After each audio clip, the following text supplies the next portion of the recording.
गंभीर बीमारियों से पीड़ित मरीजों के लिए सरकार के द्वारा क्या योजनाएं बनाई गई हैं, उसके रोकथाम के लिए, हमारे गरीब जनता की मदद के लिए। अध्यक्ष जी, बड़ा ही निराशापूर्ण जवाब आया है। मुझे ऐसा प्रतीत होता है कि जब जब सत्र में पिछले 2.5 वर्षों में आपके विभाग के द्वारा जब भी प्रश्न पूछे गए हैं तो आपका एक सेम आंसर है कि हमने इतने जिला अस्पताल, इतने मेडिकल कॉलेज, इतनी डायलिसिस की मशीन, इतने एम्बुलेंस। अध्यक्ष जी, मेरा बड़ा ही स्पष्ट सा सवाल था, और अगर आपने ये बताया है कि आपके इतने जिला अस्पताल, इतने मेडिकल कॉलेजेस हैं, तो मैं इस सदन के माध्यम से जौनपुर से जो हमारा मेडिकल कॉलेज है उसकी कुछ पिक्चर है वो आपको दिखाना चाहूंगी कि जहां पे काला पानी तैर रहा है, जो बिल्डिंग्स हैं वो बनने से पहले खंडहर हो चुकी हैं, ये स्थिति है। और आप इसे गिना करके जवाब देना चाहते हैं कि आप अपने विभाग में क्या कार्य कर रहे हैं। मैं ये टेबल कर दूंगी अध्यक्ष जी, ताकि ये मंत्री जी के पास जो असली पिक्चर्स है वो पहुंचे और उन्हें पता चले कि जो बार बार आप ये कहते हैं कि हमने मेडिकल कॉलेजेस बना दिए, जिला अस्पताल बना दिए, उन जिला अस्पतालों और मेडिकल कॉलेजेस की क्या स्थिति है। कुछ दिन पहले वहां के बच्चे धरना दे रहे थे, जिन्हें हम देश का भविष्य और आगे मेडिकल कॉलेजेस में एज ए डॉक्टर देखने वाले हैं। आज उनके पास न शुद्ध पेयजल है, न बिजली है, न पानी है। हम मरीजों को क्या ठीक करेंगे मंत्री जी? हमारे तो डॉक्टर बीमार हो रहे हैं, कभी डेंगू, कभी मलेरिया और कभी जॉन्डिस से। ये स्थिति है अध्यक्ष जी। It is really shame for the UP health minister and the department of health ministry. और आज सेंट्रल में तीसरे टेन्योर के बाद भी अगर मेडिकल कॉलेजेस की ये स्थिति है, definitely a shame for this सरकार कि आप इस तरीके की स्थिति ला करके रखी है आपने।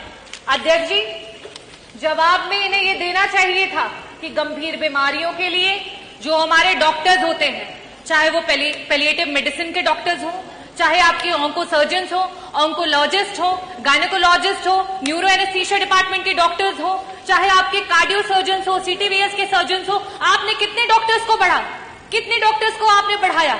आज पेशेंट्स के अनुपात में आपके पास कितने आईसीयू के बेड्स हैं, कितने वेंटिलेटर्स हैं? अगर ये जवाब आता तो वाकई मुझे लगता कि आपके विभाग को कोई जानकारी है और सही में आप सरकार की और जनता के लोगों के लिए कुछ काम कर रहे हैं। अध्यक्ष जी, मैं वापस से अपने प्रश्नों पे आऊंगी कि मंत्री जी, सिर्फ और सिर्फ आपसे 2 प्रश्न हैं और उसके उत्तर गोल गोल ना घुमा करके सीधी तरीके से बस बता दीजिए कि आज उत्तर प्रदेश कैंसर जैसी बीमारी में देश में टॉप कर रहा है। ये प्रदेश आज इस समय वर्तमान में 2024 में हमारे पास कैंसर के 16 लाख मरीज हैं और हर वर्ष 2 लाख मरीज आपके बढ़ते चले जा रहे हैं।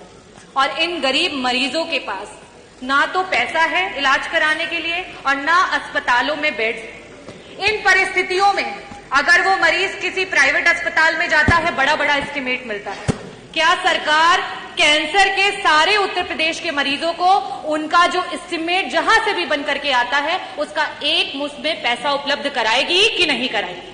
मेरा दूसरा सवाल है मंत्री जी कि आज जब आपने जवाब नहीं दिया कि आपके पास सुपर स्पेशलिटी के डॉक्टर्स कितने बढ़ गए हैं, पेशेंट्स के अनुपात में वेंटिलेटर और आईसीयूज कितने हैं, तो इन परिस्थितियों में जितने भी आपके प्राइवेट उत्तर प्रदेश के हॉस्पिटल्स रन कर रहे हैं जहां पे वेंटिलेटर्स और आईसीयू की सुविधा उपलब्ध है, उनको पीपीपी मॉडल पे, सरकार तो पीपीपी मॉडल पे बहुत काम कर रही है, जगह जगह पर आप इसके बारे में एडवर्टीजमेंट्स करते रहते हैं। तो आईसीयू और वेंटिलेटर, क्योंकि ये ऐसे मरीज होते हैं, ब्रेन हैमरेज के मरीज होते हैं, इनके पास समय नहीं होता है।